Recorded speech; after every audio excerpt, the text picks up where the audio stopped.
우리가 신앙생활하는 것은 종교적인 의식이나 행위를 반복하는 것을 의미하는 것이 아닙니다. 교회 출석하고 예배드리고 헌금을 하고 성경을 읽고 이런 규칙적이고 반복적인 활동만을 의미하지 않는다는 거예요. 이런 것들은 열심히 할 수는 있지만 단순히 의무감이나 습관에 그칠 수도 있다는 것입니다. 우리들은 마음의 변화나 내면적인 헌신 없이도 얼마든지 종교적인 의식이나 외부적인 활동에 열심히 참석할 수가 있다는 거예요. 자, 오늘 우리가 이 자리에 예배 드리러 나온 것이 너무나 감사한 것이지만 사실 교회 오고 싶지 않아도 자꾸 눈치를 주는 아내 때문에 가정의 평화, 세계 평화를 위해서 나오신 분들이 계실 거예요.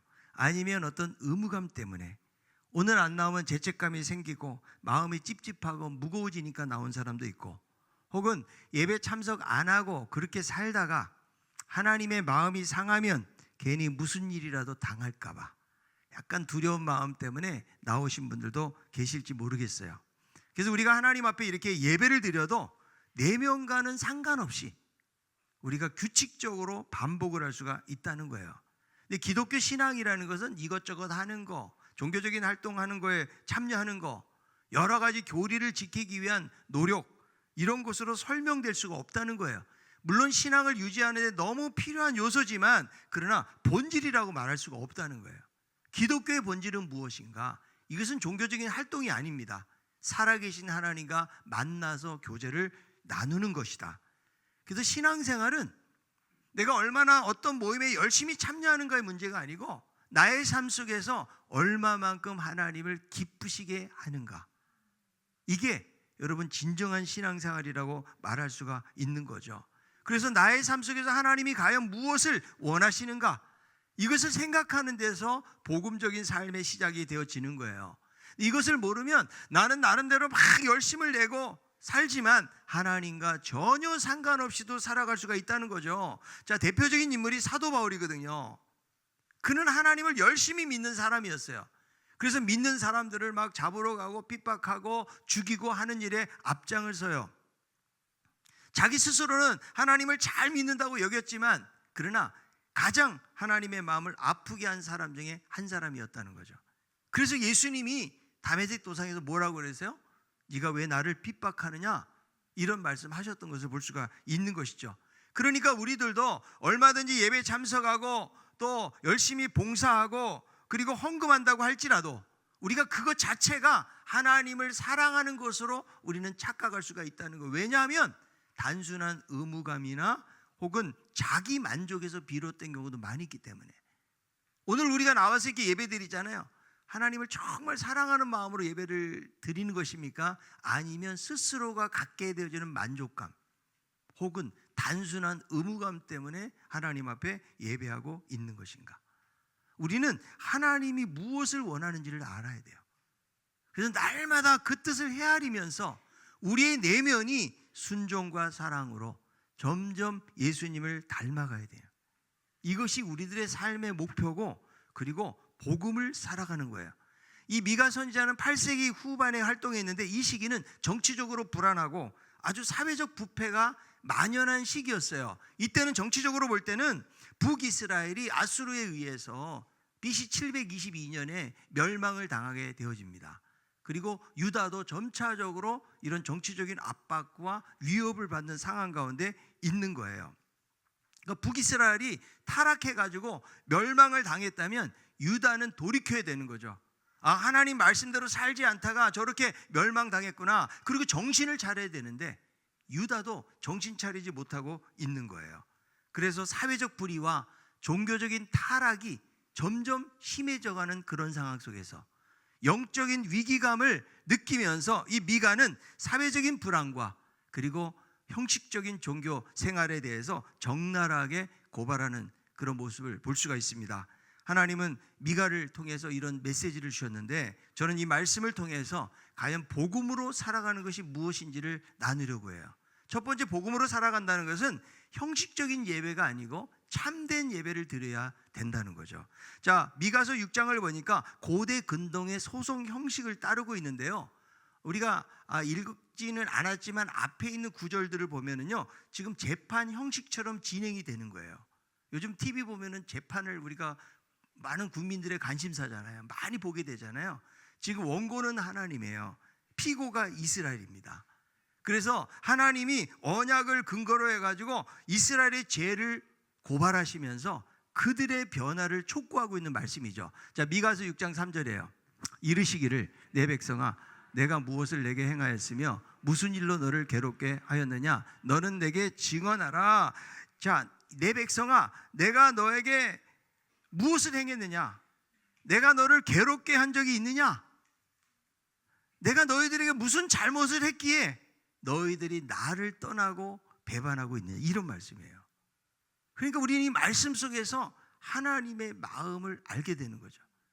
하나님은 그 언약 가운데서 신실하게 이스라엘 백성들의 삶을 그렇게 인도해 주셨는데 그들이 허탄한 우상을 섬기고 하나님을 우습게 알고 무시하는 이런 삶의 모습 속에서 지금 하나님이 너무나 그 마음의 절절함과 안타까움을 가지고 그들에게 말씀을 하고 있는 거예요. 자, 부모가 자식을 키우는 거 결코 쉬운 일이 아니잖아요.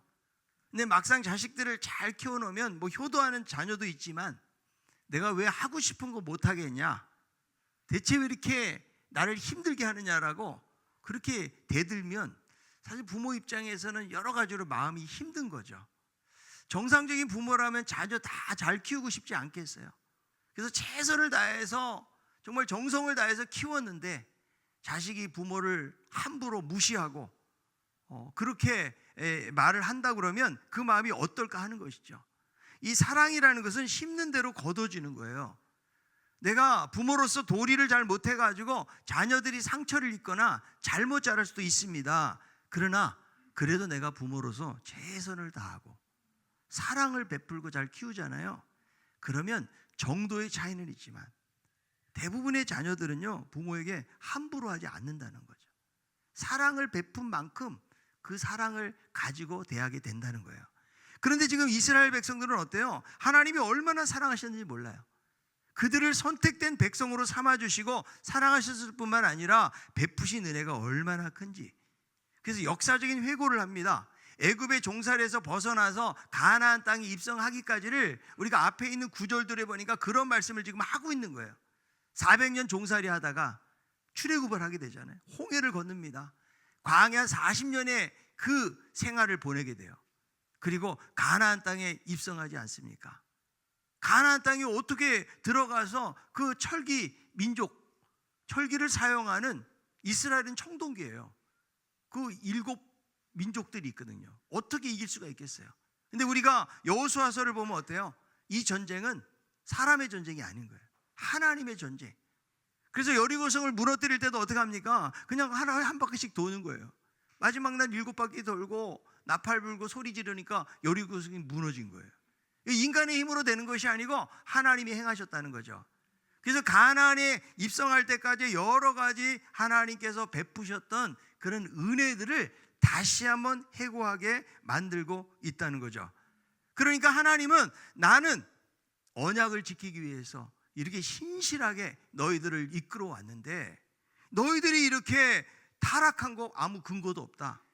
지금 정당성이 없다는 거예요. 하나님 그렇게 말씀하는 거죠. 그런데 이스라엘 백성들은 하나님의 은혜를 잊어버렸다는 거예요. 탈무드에 보니까요, 우리의 생각 속에 2개의 주머니가 있다. 하나는 기억의 주머니고 또 하나는 망각의 주머니가 있다는 거예요. 그래서 우리가 꼭 기억해야 될 것은 기억의 주머니에다 넣고 망각해야 될 것은 망각의 주머니에 넣는 거예요. 그런데 만약에 망각해야 될 것을 기억의 주머니에 넣고 꼭 기억해야 될 것을 망각의 주머니에 넣게 되어진다 그러면 우리는 어떻게 될까요? 불평하고 원망하는 삶을 살게 되어지는 거예요. 우리가 정말 기억의 주머니 속에 넣어야 될 것은 무엇인가 하면 하나님의 은혜예요. 아멘. 망각의 주머니에 무엇을 집어넣어야 돼요? 우리의 죄의 문제, 우리의 상처들. 왜 사람들이 심리적인 어려움을 자꾸 느끼고 살아가나요? 과거의 것을 잊지 못해가지고 날마다 그걸 묵상해요. 이게 뭐 아무리 후회도 되지 않는 건데, 그러니까 심적으로 점점 어려워지고 우울증 겪게 되어지고 더 큰 어려움에 빠지는 그런 모습 보지 않습니까? 잊어버릴 것은 잊어버려야 돼요. 자, 옆에 있는 분에 그러나 하나님은 절대 잊어서는 안 됩니다. 최근에 제가 유튜브를 보니까요, 거기에 88세 된 치매에 걸린 할머니를 소개하더라고요. 우리 한국 사람이 아니에요. 외국 사람이더라고요. 근데 자기 집 주소도 몰라요. 그리고 딸이 물어보는데 딸 이름도 모르고, 그리고 방금 음식을 줬는데 음식 이름도 까먹고 있어요. 그런데 이렇게 질문하는 거예요. 예수님이 누구시냐고 그랬더니 예수님이 저를 구원해 주시고 제 마음속에 사시는 분이고 저를 천국으로 데려가실 것입니다. 자, 옆에 있는 분에게 치매에 걸리더라도 예수님은 잊지 맙시다.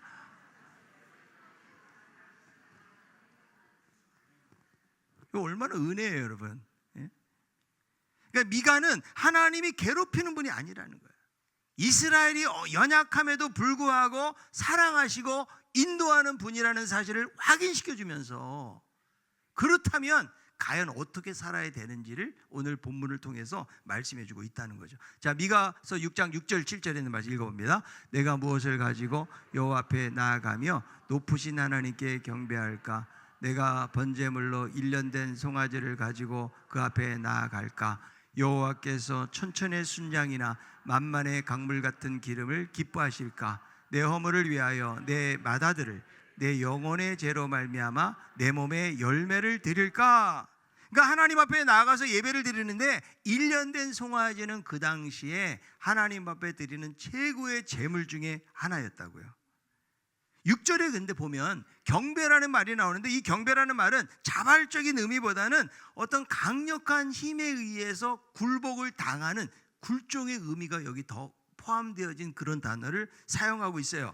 그러니까 지금 하나님께 경배할까 그랬는데 이것이 하나님 앞에 자발적으로 하나님을 사랑해서가 아니고 경배 안 했다가 괜히 벌 받을까 봐, 문제 생길까 봐 종교적인 습관을 따라서 의무감으로 하고 있다는 거죠. 그러니까 하나님 앞에 나아가서 어떤 제물을 드릴까에 대해서 고민은 많이 하지만, 내가 최고의 예물을 드려야겠다라고 하지만, 그러나 그의 마음속에는 진실함이 없는 거예요. 내가 이 예배라도 드리지 않으면 괜히 하나님 마음 건드려가지고 살아가는데 혹시 큰 어려움이 생기면 어떡하나? 내가 하나님께 예배 드리지 않다가 사업이 망하면 어떡하나? 우리 자녀들이 잘못되면 어떡하나? 약간 이런 두려운 마음이 있는 것이죠. 자, 왜 여러분 안 믿는 사람들이 구슬하잖아요. 수백만 원, 수천만 원 들어가지고. 그거 왜 합니까? 모든 지금 잘못된 불행이 떠나기를 바라는 거죠. 그래서 이 구슬 통해 가지고 그냥 액땜한다고 그러는 거예요. 그러니까 그 마음속에는 어떤 것이 있는가 하면 그 마음속에 불안과 두려움이 있는 것이죠. 우리들도 여러분 예배를 드리면서 어떤 형식적인 습관적으로 예배를 드리거나, 아니면 내가 이런 예배 막 주일날 예를 들어서 그런 거 있잖아요. 주일날 예배 안 오고 어디 갔다가 사고 났더라 막 이런 거. 예? 괜히 비 오는 날 벼락 맞을까 봐 그걸로 안 나가고 막 그런 거 있잖아요. 예, 그런 것처럼 그럴 수 있다라는 거죠. 그래서 여러분 이런 삶을 살수록 종교적인 의식이나 외형적인 행위에 치중하기가 쉬워요. 자, 종교적인 의식이 화려하고 종교적인 현신이 뜨거울수록, 자, 반면에 이런 생각할 수가 있는 거예요. 일상에서의 어떤 불순종을 이제 종교의 의식으로, 화려함으로 대신하는 거죠. 그런 보상하는 마음이 사람들 속에 얼마든지 있을 수 있다는 거예요. 그런데 하나님의 눈은 얼마나 정확하신지, 하나님이 이런 재물에 관심이 있는 것이 아니에요. 천천의 순양이나 만만의 강물 같은 기름, 심지어는 맏아들, 자기 자식, 자기보다 귀한 게 자식 아니에요. 그런데 하나님이 100세의 이삭을 바치라고 하나님 말씀하시잖아요. 내 영혼의 죄로 인한 내 몸의 열매, 가장 소중하게 여기는 것. 그러니까 지금 극단적인 제한이고 얼마나 잘못되었는지를 보여주고 있는 거예요. 이것은 이걸 말하는 거죠. 인간이 할 수 있는 최고의 제물을 드린다고 할지라도 하나님은 기뻐하지 않으신다. 왜냐하면 하나님이 정말 원하시는 것이 아니기 때문에. 자, 우리가 이렇게 주일날 나와서 헌금하잖아요. 하나님은 돈을 원해서 우리에게 헌금을 하라고 하시는 것이 아니죠. 하나님이 돈이 없어가지고 헌금하라는 게 아니에요. 하나님이 정말 받으시는 것은 우리의 마음을 받으시는 거예요. 그러니까 하나님이 얼마나 많이 헌금을 했느냐, 11조를 가장 많이 하고 이런 걸 원하는 것이 아니고, 내가 비록 적은 것을 드리더라도 진실한 마음으로 드리는 그 헌금을 하나님이 받으시는 거예요. 마가복음 12장 44절, 그들은 다 풍족한 중에서 넣었거니와 이 가부는 그 가난한 중에서 자기의 모든 소유 곧 생활비 전부를 넣었느니라 하시니라. 성경에 보면 예수님께서 연보함에 이렇게 서서 보고 계신다고 나오거든요. 근데 부자들은 많은 돈을 넣는데 예수님의 관심은 없어요. 왜? 많은 돈 중에서 하나 넣는 거니까. 그런데 한 가난한 가부가 2렙돈, 정말 적은 돈이에요. 그런데 그게 생활비 전부인데도 집어넣었다는 거예요.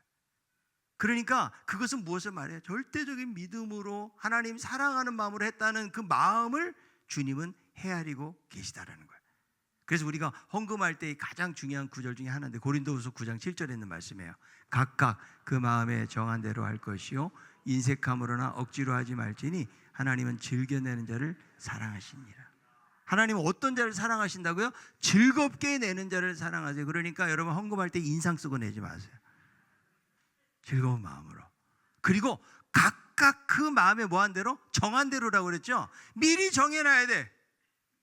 안 정해놓고 딱 여러분 지갑을 펼쳤는데 1,000원짜리가 있고 5만 원짜리가 있어요. 그럼 어떤 거 내겠어요? 그때 갈등이 생기잖아요. 그죠? 그러니까 미리 내가 이번 주에는 헌금을 내가 얼마 해야겠다. 그리고 여러분 이거를 미리 잘 정성스럽게 준비를 해서 그런 믿음으로 내야죠. 그냥 그 양이 얼마나 많으냐의 문제가 아니고 우리의 마음의 자세를 하나님이 보시기 때문에 내 인생을 주관하시는 분은 하나님이십니다.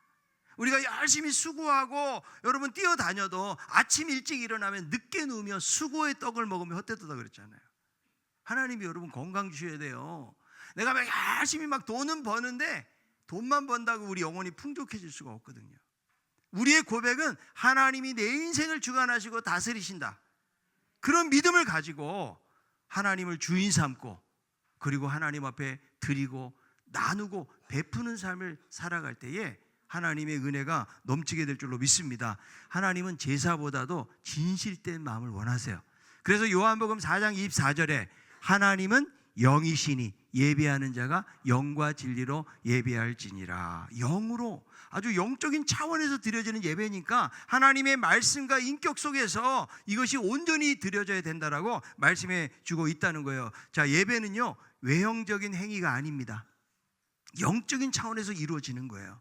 자, 예배가 무엇입니까? 하나님에 대한 존경과 경외심을 갖고 세상의 존재 앞에 엎드리는 것이 예배예요. 그래서 우리는 예배 드릴 때마다 항상 확인을 해야 돼요. 여러분 예배도요 우리가 준비하는 마음을 가지고 나와야 돼요. 막 시간 다 돼가지고 막 정신없이 와서 앉아 있으면은 그러면 여러분 예배다운 예배가 되기가 어려워요. 미리 와서 하나님 앞에 예배하기 위해서 마음의 준비를 잘하고 하나님 앞에 드려지는 참된 예배야. 내가 지금 최상의 존재 앞에 지금 예배하고 있구나. 그런 여러분 마음의 자세를 가지고 드려야 된다는 거예요. 우리가 예배할 때마다 우리는 참 속으로 기대하는 마음이 있겠죠. 뭐 은혜를 기대할 수도 있지만 그래도 내가 이렇게 열심히 예배해드리고 그러면 하나님께서 내 건강도 책임져 주시고 또 사업도 잘 되게 하시고 하는 일이 잘 되게 하겠지. 이런 마음으로. 자, 예수님을 그 당시에 많은 군중들이 따라다녔는데 왜 따라다녔어요? 뭔가 자기의 필요를 얻기 위해서 따라다녔다는 거예요. 우리가 하나님께 예배하는 이유는 뭐냐면 무언가를 얻기 위해서가 아니에요. 그분을 그냥 경배하기 위해서요. 이런 순전하고 순수한 마음으로 하나님 앞에 드려지는 것이 예배지 우리가 자칫하면 하나님하고 자꾸 딜할 수 있다고요. 하나님 내가 바쁜데도 나와서 예배 드립니다. 하나님 저 예쁘게 보시고 하나님 알아서 하세요. 사업도 잘 되게 해주시고 자녀들의 길도 열리게 도와주세요. 근데 내가 예배를 잘 드리고 이러는데 만약 안 돼 보세요. 하나님 도대체 왜 그러십니까? 제가 이렇게 잘 되는 게 하나님 배가 아프십니까? 막 이렇게 대들 수가 있다는 거예요. 그러니까 여러분 예배는요 대가를 바라는 것이 아니에요. 심지어는 여러분 내가 말씀을 통해서 은혜 받는 것조차도 너무 받는 것 때문에 하시면 안 돼. 그럼 은혜 받을 때는 나가지만 내가 은혜 못 받으면 안 나가잖아요. 그게 아니에요. 은혜는요 하나님이 우리에게 그런 간절한 마음을 가지고 오는 적에 주시는 거예요. 그거는요. 예. 그런데 뭔가 조건이나 대가를 자꾸 걸고서 예배를 하면 순전한 예배가 안 되는 거예요. 하나님이 원하시는 것은 온전한 예배 드리기를 원하신다. 자, 여러분 몽골 선교사는 이용규 선교사의 내려놓음이라는 그 유명한 책이 있는데 거기 보면 그런 얘기 나오잖아요. 막 주일 예배가 시작이 되었는데 벌러르라고 하는 그 자매가요, 막 땀이 범벅이 되어서 예배 시간이 막 온 거예요. 근데 이 자매는 예배 몇 시간 전에 소를 잃어버린 거예요. 막 소를 찾다가 예배 시간이 딱 된 거예요. 그러니까 이제 더 이상 소 찾는 거를 포기하고요, 하나님 앞에 예배 시간 드리는 시간을 중요하게 생각해서 예배 시간에 나온 거예요.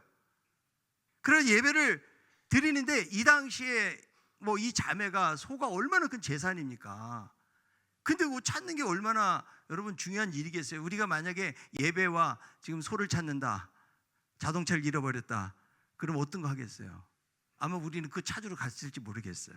그런데 자매가 이렇게 하고 예배를 딱 드렸더니 예배 끝나자마자 소 울음소리가 들렸어요. 소가 찾아온 거야. 알아서 교회로. 근데 이 자매가 예배를 드릴 때 순수한 마음이 아니겠어요? 뭐 소를 찾게 될지 안 되겠지 모르지만 그래도 예배가 중요하다는 생각 가지고 하나님 앞에 예배 드렸을 때에 하나님께서 정말 소는 보너스로 주셨던 것을 보게 되거든요. 우리는 예배의 최우순위를 두는 인생을 살아야 돼요. 우리가 주일 예배를 마치고 떠날 때 우리 질문은 무엇을 내가 얻었는가가 아니에요. 정말 하나님 기뻐하시는 예배를 드렸는가, 내가 경배를 드렸는가, 그리고 하나님이 나의 삶을 통해서 원하시는 것이 무엇인가, 이거를 여러분 깨닫고 나아가는 그런 예배를 드리는 것이 중요하다는 거예요. 두 번째는 하나님께서 말씀하신 대로 선하게 사는 거예요. 그래서 미가서를 통해서 보여주는 것은 사회적인 불의와 부패한 지도자들, 그리고 형식적인 종교 생활에 대한 고발을 하고 있는 거예요. 지금 지도자 부유층들이 가난한 자를 막 착취를 합니다. 재판관들이 뇌물을 받아요. 예언자들도 돈을 받고 예언을 합니다. 부유층과 권력자들이 가난한 자를 착취해요. 그러니까 막 재판의 공정성을 잃어버린 거예요. 이런 사회 속에서 하나님 말씀하시는 거죠. 과연 선한 것이 무엇이냐? 이런 사회적인 불의와 타락이 만연한 시대 속에서 과연 하나님을 믿는 백성들은 어떻게 살아가야 되는지를 보여주는 거예요. 자, 미가서 6장 8절에 있는 말씀 읽어봅니다.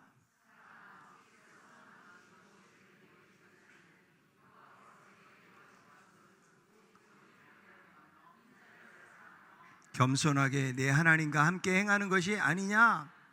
이게 하나님 기뻐하시는 거라는 거죠. 우리가 여러분 오늘 예배당 문을 박차고 나갈 때 이거 꼭 기억하세요. 정의를 행하고 인자를 사랑하고 겸손하게 하나님과 동행하는 삶, 이것이 바로 선한 것이고 이것이 복음으로 살아가는 거예요. 그러니까 하나님은 제사와 제물을 원하시는 것이 아니고, 그러니까 우리가 생각할 때 외형적으로 막 드러난 무언가를 최고로 드리는 거, 이거를 기뻐하시는 것이 아니고 정말 진실되고 사랑하고 겸손하게 행하는 사람을 하나님이 기뻐하신다. 이것이 정말 하나님이 원하시는 경건한 삶이라는 거죠. 초대교회였던 크리소스톰은 이렇게 말했어요. 우리 자신을 어떻게 제물로 드릴 수 있는가? 첫째, 우리의 눈이 사악한 것을 보지 않을 것이요. 두 번째, 자신의 혀로 더러운 것을 말하지 않을 것이고, 세 번째, 손으로 불법의 일을 하지 않을 것이며, 네 번째, 다른 성도들과 함께 찬양과 말씀으로 성도가 하나로 모여 예배하는 것이다. 그러니까 다 어디서 삶에서 이루어지는 진짜 경건을 말해주고 있잖아요. 그래서 로마서 12장 1절은 이렇게 말씀해주고 있는 거죠.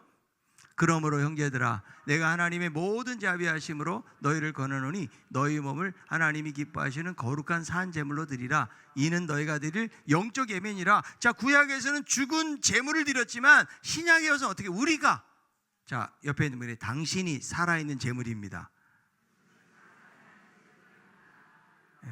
그게 영적 예배라는 거예요. 이게 정말 하나님 받으신 예배라는 거죠. 그러니까 우리가 이렇게 공적으로 모여서 드리는 예배도 예배지만 우리의 삶 속에서 드려지는 예배, 이게 영적인 예배라는 거예요. 그 예배가 세 가지예요. 첫째, 무엇을 행하라고요? 정의를 행하라. 이것은 공정하고 올바르게 행동하는 것인데 미시파트라는 말이거든요. 하나님의 속성이면서 이스라엘 백성들에게 요구하는 삶을 말해주는데, 단순히 이것은 법적인 정의나 공정함을 넘어서 하나님의 공의, 이거를 삶 속에서 포괄적으로 실천하는 것을 말하는 거예요. 그래서 개인적으로도 사회적으로도 그런 것이죠. 특별히 사회적으로는 인정받지 못하는 이방인들, 고아, 과부, 아주 사회적인 약자, 소외층들에 대해서 학대하지 않는 거예요. 그리고 적극적으로 도와주는 삶이 정의를 행하는 것이라고 구체적으로 말씀하는 거죠. 에레미야 22장 3절에 있는 말씀, 여호와께서 이와 같이 말씀하시되 너희가 정의와 공의를 행하여 탈취당한 자를 압박하는 자의 손에서 건지고 이방인과 고아와 가부를 압제하거나 학대하지 말며 이곳에서 무죄한 죄를 피를 흘리지 마라. 그러니까 사회가 힘들고 어려울수록 사회적인 약자층들이 이런 어려움을 당하는 거예요. 그러니까 힘 있다고 그들을 함부로 학대하거나 무시하는 삶을 살지 말라고 말씀해 주고 있다는 거죠. 아모스 5장 24절, 오직 정의를 물같이 공의를 마르지 않는 강같이 흐르게 할지어다. 그래서 우리가 기도하는 것은 이 나라의 민족 가운데도 하나님 말씀하신 대로 정의를 물같이, 하나님의 공의가 마르지 않는 강같이 흐르게 하여 주옵소서. 그리고 내가 내 삶 속에서 실천할 수 있는 정의가 무엇입니까? 직장이나 가정에서 우리가 공정하고 그리고 정직하게 행동하는 그런 삶을 말하는 거예요. 그리고 거짓말하지 않고 우리가 부패하거나 혹은 사람들을 차별하거나 그러지 않고, 그러니까 이 정의를 훼손시키는 모든 행동을 좀 멀리하는 거예요. 그리고 우리 주변에 있는 여러 가지 소외층에 있는 사람들, 가난하고 어려움 당하는 사람들, 그 사람들을 돕는 삶, 그것이 바로 정의를 행하는 것이라고 말씀해주고 있는 것입니다. 우리가 개인적으로 혹은 교회적으로 어떻게 이런 정의를 행하면서 살아갈 수 있을까를 말씀을 통해 생각할 수 있기를 바랍니다. 두 번째로는 인자를 행하는 거예요. 인자는 히브리어로 헤세드라는 말이거든요. 신실한 사랑. 그러니까 하나님의 언약 가운데 있는 그 백성들을 향한 사랑을 헤세드라고 그러는데요.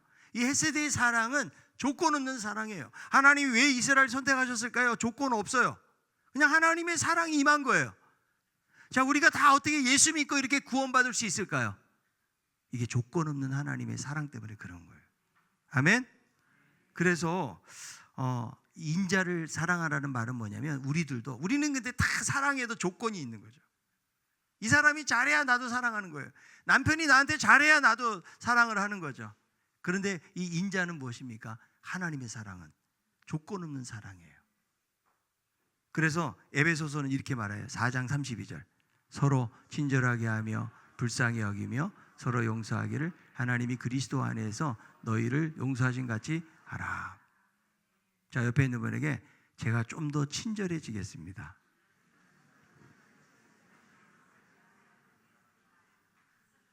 여러분, 사랑은요 친절한 거예요. 무정하고 막 냉랭하고, 여러분 이건 사랑이 아니에요.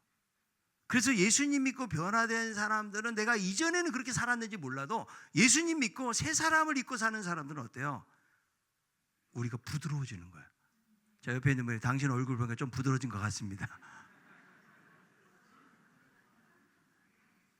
그리고 불쌍히 여기는 마음을 가져야 돼요.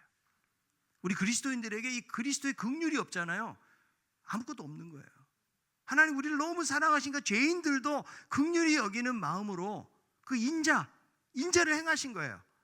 그러니까 둘째 아들이 집을 나가고 탕자지만 어때요? 날마다 기다리시는 아버지. 그리고 그 멀리서 오지 못하는 그 아들을 막 뛰어가서 맞이하면서 입 맞추고 그리고 잔치를 벌이면서 다시금 아들의 권리를 회복시키는 아버지를 보지 않습니까? 그게 바로 하나님이에요. 우리들도 하나님의 사랑을 받을 수 없는 사람들, 그런데 인자로 말미암아 우리가 이런 사랑을 받았기 때문에 우리들도 내가 가지고 있는 자원으로 사랑하는 게 아니에요. 우리는 뭐 누구 좀 사랑하려고 해도 이게 뭐 마음에 들어야 사랑이 되는 거죠. 어떻게 원수 사랑합니까? 그러니까 그리스도의 십자가의 풍성한 사랑이 나를 통해서 흘러가는 거예요. 자, 옆에 있는 분이 이렇게 말합시다. 당신의 얼굴 보니까 정말 예수님 닮은 것 같습니다.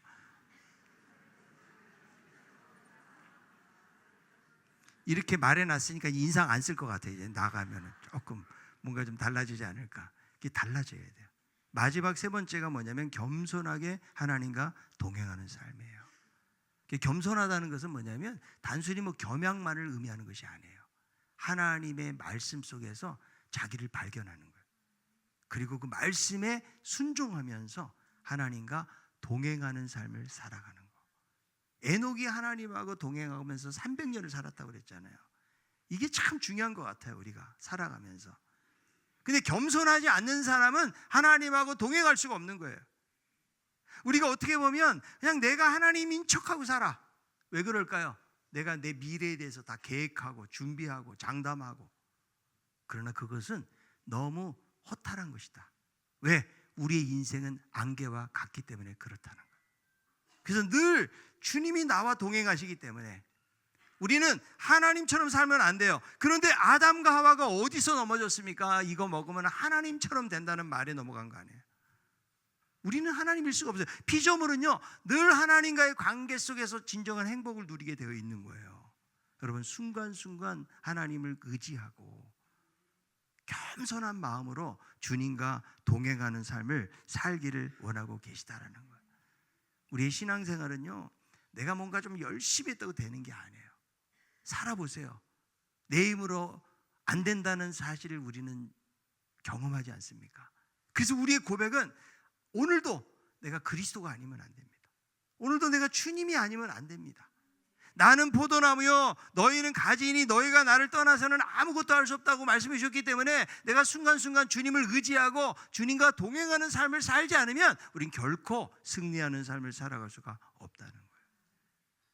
우리는 아무리 내가 천천히 순장을 드리고 만만의 강물 같은 기름을 드리고 마다들을 드리고 내 몸에 귀한 열매를 드린다고 할지라도 우리는 결코 교만해질 수가 없어요. 왜? 하나님으로 받은 사랑이 너무나 크기 때문에. 겸손은 자기 위치를 깨닫는 거예요. 나를 이렇게 사랑하시고 나에게 이게 은혜를 베푸셔서 하나님 나라의 자녀로 살게 하셨다면 내가 이제 어떻게 살아야 되는가? 날마다 겸손하게 주님과 동행하는 삶을 살아가는 거예요. 여러분, 그런 삶의 모습이 우리들 모두에게 있기를 바라요. 우리가 예수님 믿으면 믿을수록 예수님 닮아가야 되지 않겠어요? 나이가 들면 들수록. 그래서 우리가 죽을 때 되면은 그때는 우리의 생각이나 말이나 심지어는 우리의 죽는 모습까지도 누구 닮아야 된다? 예수님 닮아야 된다. 하나님 여전히 자꾸 교만해지고 여전히 내 안에 쓴뿌리가 있어서 말도 함부로 하게 되어지고 점점 이제 주님 만날 날들은 가까이 오고 있는데 우리의 삶에 그런 변화 없이 살게 되는 내 자신을 보면서 얼마나 낙심하게 될 때가 많이 있습니까? 그러나 여러분, 이런 주님을 닮아가는 이 자리에서 절대로 탈락해서는 안 돼요. 낙심하더라도 다시 한번 7번 넘어져도 8번 일어나고 순간순간 주님과 동행하고 말씀을 붙잡고 기도하면서 우리가 겸손하게 주님을 따라갈 때에 주님께서 이것을 선한 것이라고 여기시고 또 우리를 기쁨으로 받아 주실 줄로 믿습니다. 복음으로 살아간다는 것이 무엇입니까? 하나님 앞에 외형적인 그런 제사를 드리는 것이 아니에요. 참된 예배를 드리는 거예요. 우리의 예배가 의무적이거나 습관적인 예배가 아닌지, 타성에 젖은 예배가 아닌지 다시 한번 돌아보고 우리의 진실함을 드리세요. 내가 부족함이 있어도 하나님 앞에 고백하고 하나님, 나의 연약함을 붙들어 주세요. 우리가 뭐 대단한 일을 해서 하나님께서 우리를 축복하시고 우리를 인도하신 것이 아니에요. 여전히 넘어지고 실수하고 죄를 짓고 이런 부족함이 우리에게 있지만 그러나 하나님은 우리를 떠나지 아니하세요. 인자를 행하시는 하나님, 그 하나님을 의지하고 남은 생애를 믿음으로 살아가는 우리들 모두가 다 될 수 있기를 바랍니다.